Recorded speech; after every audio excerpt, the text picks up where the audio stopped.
escuchamos a la presidenta juntos, acaba de iniciar la conferencia. A ver. Al final de la conferencia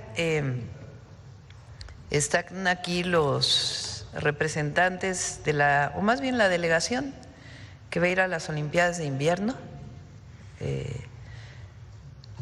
junto con Mario Delgado, secretario de Educación, Romel Pacheco, director general de la CONADE, Marijose Alcalá, la presidenta del Comité Olímpico, después Ana Luisa Aguilar, jefa de la misión de la delegación, Carlos Pruneda, subjefe de la misión de la delegación, Donovan Daniel Carrillo, en patinaje artístico, Alan Daniel Corona, en esquí de fondo, Regina Martínez, en esquí alpino, y Sara Schlepper,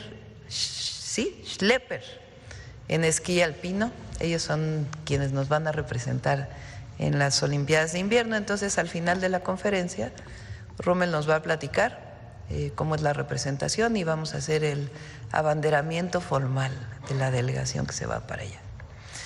Bueno, les platico un poco la conversación después de las declaraciones que había tenido el presidente Trump. Le pedí a Juan Ramón de la Fuente que buscara al secretario Rubio, ellos hablaron ayer, y también tomé la decisión de buscar al presidente Trump en una llamada. Nos dieron el viernes la llamada para hoy en la mañana y hablamos del trabajo conjunto que se ha hecho en temas de seguridad. Hay resultados muy importantes del trabajo de colaboración conjunta. Por ejemplo, se ha reducido 50% el cruce de fentanilo de México a Estados Unidos. ¿Cómo se mide eso? Pues por las incautaciones que ellos hacen de fentanilo del otro lado de la frontera. Entonces, CBP, que es una agencia de los Estados Unidos, publica cuánto fentanilo han incautado del otro lado de la frontera y este se ha reducido en 50% en un año. Y también incluso las muertes por fentanilo en Estados Unidos se han reducido en alrededor de 43%. Y platiqué un poco de el trabajo que hemos hecho en seguridad en México, los resultados que son públicos, de la cantidad de laboratorios que se han incautado, el número de personas detenidas vinculadas con la delincuencia organizada, cómo han disminuido 40% los homicidios, el trabajo que se ha estado realizando conjunto con base en el entendimiento con respeto a nuestras soberanías. Y pues al final dijimos que vamos a seguir colaborando con eso. Él todavía nos insistió en que si nosotros lo pedíamos, pues que ellos podían ayudar en otros temas. Le dijimos, bueno, pues hasta ahora vamos muy bien, no es necesario. Además, pues está la soberanía de México y la integridad territorial. Y lo entendió, fue una conversación muy amable y acordamos que siguiera trabajando conjuntamente este comité. El 22, 23 de enero hay una nueva reunión de esta comisión que se hizo conjunta, ahora toca en Estados Unidos y entonces pues se va a seguir trabajando conjuntamente con los principios que siempre hemos marcado y buscando la colaboración para disminuir de nuestra parte el tráfico de las drogas ilegales, de su parte la disminución del tráfico de armas y poder disminuir pues también la inseguridad en México. Esa fue la conversación. Bueno, es lo que dice la presidenta. Regresamos con los comentarios. Vamos a escuchar la parte final de que la presidenta Claudia Sheinbaum hablando sobre esta llamada con Donald Trump, que dice que fue en un tono cordial, que hablaron de migración, de fentanilo, de seguridad y también de Venezuela. Y poder disminuir pues también la inseguridad en México. Esa fue la conversación. Hablamos del tema de Venezuela, le dije muy claramente que nosotros teníamos una constitución y que eran muy claros los principios constitucionales. Y hasta ahí quedó la conversación. y él tenía otras cosas que hacer. No fue tan larga la conversación, fueron como 15 minutos y quedamos de llamarnos para otros temas.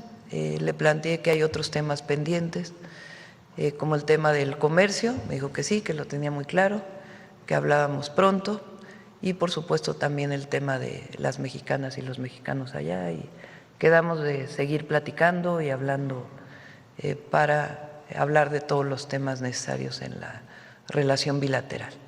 Entonces, pues esta fue la conversación, repito, fue en un tono muy amable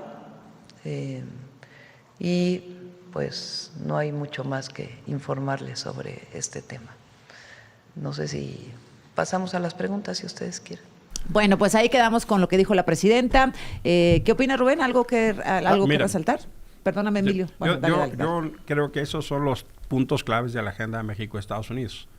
Es el tema de fentanilo, es el tema de seguridad, migración, economía. Y ahora probablemente le podemos agregar la agenda internacional de Venezuela. Qué bueno que tengan este tipo de conversaciones. Se extraña a Marcelo Ebrard. Yo creo que Marcelo Ebrard tendría que haber estado en esa conversación. Estamos renegociando el TEMEC. Estuvo Harfuch, estuvo el secretario de Relaciones Exteriores Juan Ramón de la Fuente, y no quien está encabezando la negociación, a saber la decisión de la presidenta.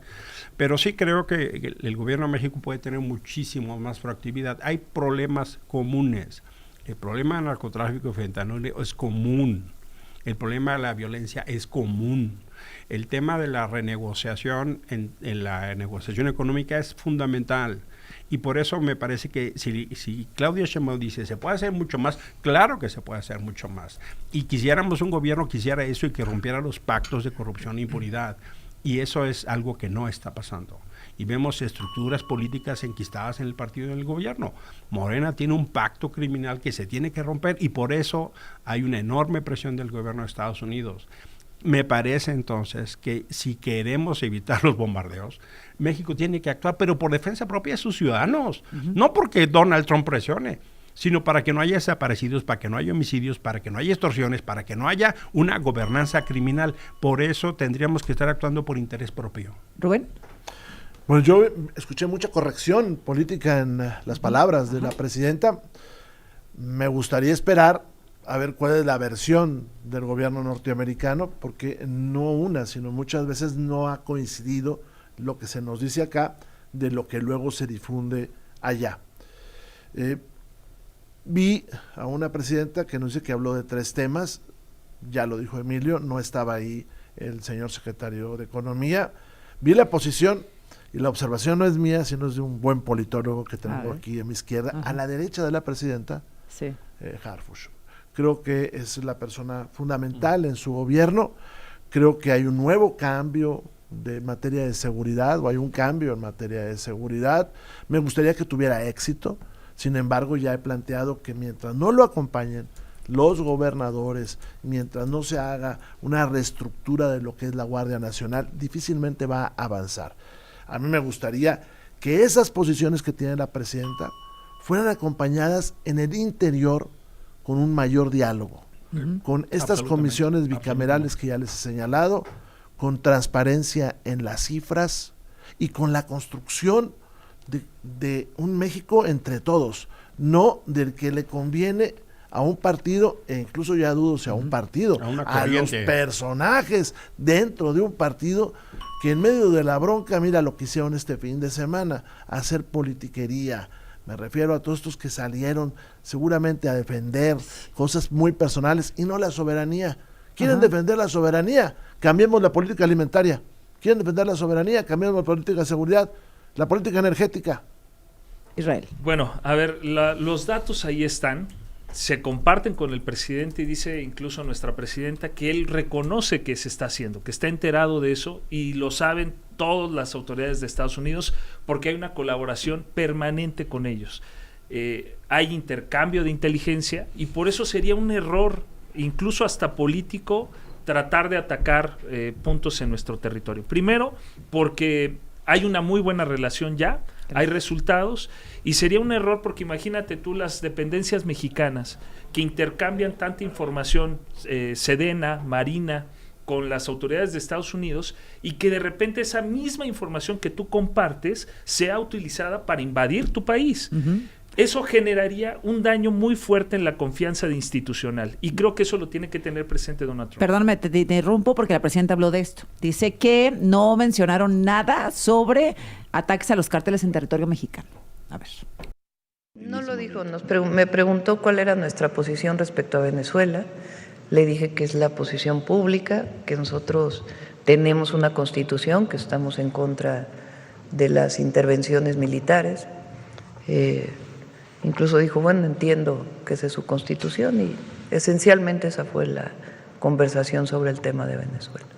Y ayer también... Y tampoco insistió, más bien fue en el tono de si ustedes quieren que los ayudemos a más con nuestras fuerzas en México. Le dije, bueno, eso no, ya se lo he comentado varias veces que eso no está sobre la mesa, pero seguimos colaborando en el marco de nuestras soberanías. Bueno, pues respuesta correcta. Respuesta. Es una respuesta a ver, correcta, pero esperémonos a ver qué dicen ellos, porque le dimos así como la vuelta. Sí, a ver qué dice Trump, ¿verdad? O sea, ¿cómo lo asimiló Son su dos cerebro? películas totalmente completas, Y ¿eh? si en la colaboración le dicen a México, mira, esta es la lista de delincuentes, están en estas ubicaciones y atrápenlos. Bueno, ¿por qué estamos siempre en esa especulación de que México no puede hacer las cosas cuando las debería de hacer? Una buena parte de este territorio, se dice que más del 30%, México no tiene soberanía sobre él, lo tienen los carteles, lo tienen los delincuentes. Muy cerca de nuestra tierra, este fin de semana, era imposible transitar en la frontera chica. ¿Por qué? Pues porque unos grupos delictivos se propusieron ahí cerrar las carreteras. ¿Dónde está el Estado mexicano? Y lo mismo te puedo decir de Michoacán, te puedo decir de Guerrero y de muchos lugares de este país. También habló de la reforma electoral, la escuchamos rapidito y cerramos una vuelta de unos segunditos. A ver, adelante. Sí. Au, perdonen, disculpen ustedes que nos escuchen. Hoy en la tarde entiendo que vienen a entregarle la propuesta, el comité que había nombrado usted para elaborar la reforma en materia electoral. El miércoles es la reunión. Ajá. Y ahí pues ya vamos a tomar algunas decisiones que ya pues les informaremos. Hoy en la tarde estarían viniendo también legisladores a platicar con usted acerca de Sí, recuerden que tenemos una reunión normalmente los lunes para ver la agenda legislativa. Vienen los coordinadores parlamentarios de Morena, otras veces vienen los coordinadores de los partidos aliados. Bueno, pues cerramos, tenemos 1:20 para los tres. Bueno, rapidísimo. Así lapidario. Decir, qué bueno que lo de la reforma electoral se vaya a ver. Veamos lo que está pasando en Honduras, en donde Estados Unidos prácticamente interviene en la elección y dice queremos que gane y no hay otra vía, no hay la autoridad electoral, los tribunales allá pretenden hacer otra cosa y Estados Unidos dijo no lo vamos a aceptar a él. Y sucedió también en varios países como Venezuela y otros que están ocurriendo, Argentina, por ejemplo. Entonces, la reforma electoral debe de considerar esas variables. Después, qué bueno que continúe la colaboración. Esperemos, yo estoy seguro que México va a hacer todo lo que está en sus manos para evitar la vulneración a la soberanía de nuestro país. Rubén. Pues el peor momento para hacer una reforma electoral y menos con ese tinte de ley Maduro. Estos ejemplos que nos puso hace rato Israel son de países donde un grupo político se trató de quedar a la mala con el poder. Ojalá y frenen eso. Y antes de que venga el corte... Emilio, le damos los últimos 16 segundos, Emilio, porque tú puedes resumirlo así rápido. Cuando veas las barbas de tu vecino cortar, pon las tunas a remojar. Si no quieres Venezuela, Claudia Sheinbaum tiene que comportarse totalmente distinto. Gracias, Emilio. Rubén, Israel, gracias. Gracias, Nos vemos la próxima bonita semana. Buen día. Regresamos.